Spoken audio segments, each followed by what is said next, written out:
來看高雄市三民運動中心在8月初一開幕，才營運4日，有民眾就指控講游泳池的水真濁，佮把相片鋪在網絡頂頭。運動中心的廠商是表示講會趕緊來改善。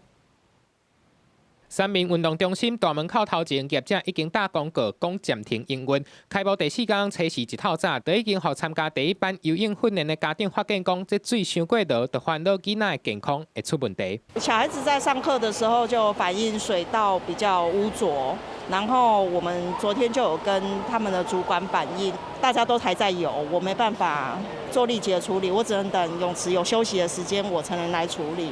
500棟水游泳池，這水濁濁，服業者佇咧初時暗時7點，趕緊清場停止營業，清查相關設備敢有出問題，嘛接受民眾退票。泳池的清潔過濾系統是正常運作，那主要是因為水壓，我們補水的狀況沒有如我們預期的這麼好，所以我們現在有在改善這個部分，那設備也會再增加。